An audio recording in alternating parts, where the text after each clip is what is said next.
यमुना नदी के तट पर बसा भारत का एक अति प्राचीन शहर मथुरा, कृष्ण की जन्मस्थली, जिसे गुजरे वक्त में कभी शूरसेन नगरी, मधुपुरी, मधुनगरी और कभी मथुरा जैसे नामों से पुकारा गया। मथुरा, जो कि सनातन धर्म के अनुयायियों के लिए एक पवित्र तीर्थ स्थल भी है, वही मथुरा नगरी एक बार फिर से पूरे देश में चर्चा में है। इस चर्चा की वजह है पीएम मोदी का मथुरा दौरा। नरेंद्र मोदी पहले ऐसे प्रधानमंत्री हैं जो कृष्ण की जन्मभूमि पहुंचे हैं। पीएम मोदी के दौरे के बाद कयास लगे कि जिस तरह से मोदी सरकार ने काशी और अयोध्या को संवारा, उसी तरह से अब अगली बारी मथुरा की है। दरअसल अयोध्या में राम मंदिर के निर्माण का रास्ता साफ होने के बाद से ही सनातनियों के बीच ये आवाज उठने लगी कि राम मंदिर तो झांकी है, काशी मथुरा बाकी है। जिस तरह से काशी में ज्ञानवापी विवाद का मुद्दा है, ठीक उसी तरह से श्री कृष्ण जन्मभूमि भी विवाद का एक मुद्दा है और ये 1000 साल से भी ज्यादा पुराना है। ऐसे में ये समझना बेहद जरूरी है कि मथुरा से जुड़ा श्री कृष्ण जन्मभूमि विवाद क्या है और इसकी जड़ें अतीत में कितनी गहरी हैं। समझिए.com की इस रिपोर्ट से समझते हैं। पौराणिक मान्यताओं के मुताबिक श्री कृष्ण के प्रपौत्र ब्रजनाथ ने कृष्ण जी की याद में केशव देव मंदिर का निर्माण करवाया। प्राचीन ब्राह्मी लिपि के एक शिलालेख में इस बात का जिक्र मिलता है कि तकरीबन 80 से 57 ईसा पूर्व वसु नाम के एक व्यक्ति ने इस मंदिर का जीर्णोद्धार करवाया। 4वीं सदी के आसपास गुप्त सम्राट विक्रमादित्य ने उसी जगह पर भगवान कृष्ण का एक भव्य मंदिर बनवाया, जिसका वर्णन चीनी यात्री फाहियान और वेन सांग ने अपनी यात्रा वृतांत में भी किया है। इस भव्य मंदिर को 1017-18 ईस्वी में लुटेरे महमूद गजनवी ने तोड़वा दिया।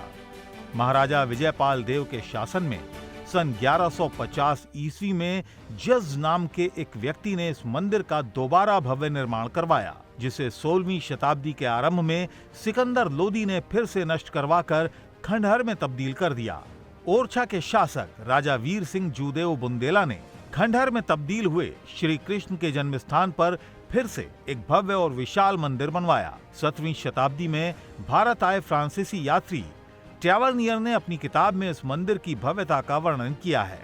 हालांकि 1670 ईस्वी में मुगल बादशाह औरंगजेब ने काशी विश्वनाथ मंदिर के बाद एक बार फिर भगवान कृष्ण के मंदिर को तोड़वा दिया और मंदिर के आधे हिस्से पर भवन सामग्री का इस्तेमाल करके ईदगाह मस्जिद का निर्माण करवा दिया। औरंगजेब के आदेश पर मंदिर तोड़े जाने की पुष्टि इटालियन यात्री निकोलस मनुची के लेख से भी होती है।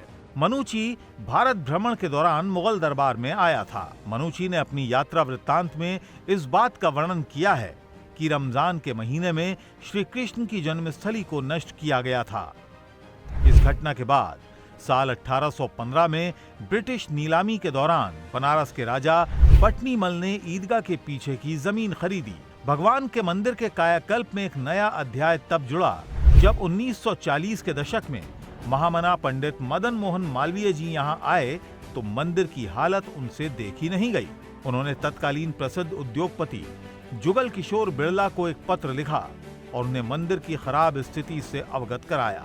जुगल किशोर बिरला ने 7 फरवरी 1944 को कृष्ण मंदिर, जिसे कटरा केशव देव के नाम से भी पुकारा जाता है, उसे राजा पटनीमल के तत्कालीन उत्तराधिकारियों से खरीद लिया। साल 1946 में मालवीय जी की मृत्यु हो गई, जिसके बाद उनकी अंतिम इच्छा के मुताबिक जेके बिरला ने 21 फरवरी 1951 को श्री कृष्ण जन्मभूमि ट्रस्ट की स्थापना की।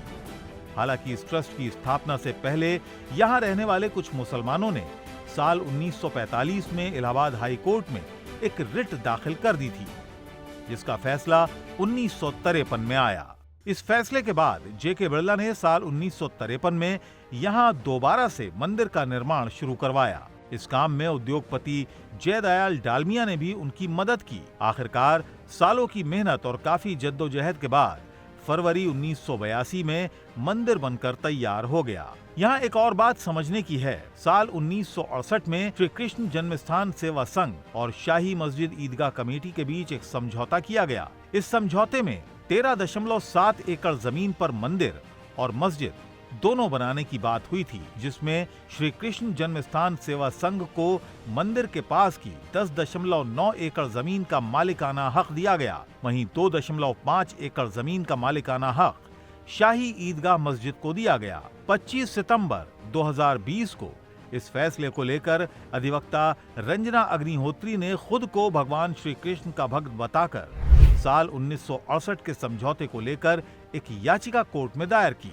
इस याचिका के समझौते को अवैध बताकर शाही मस्जिद ईदगाह को हटाकर पूरी भूमि श्री कृष्ण जन्मभूमि ट्रस्ट को सौंपने की बात कही गई।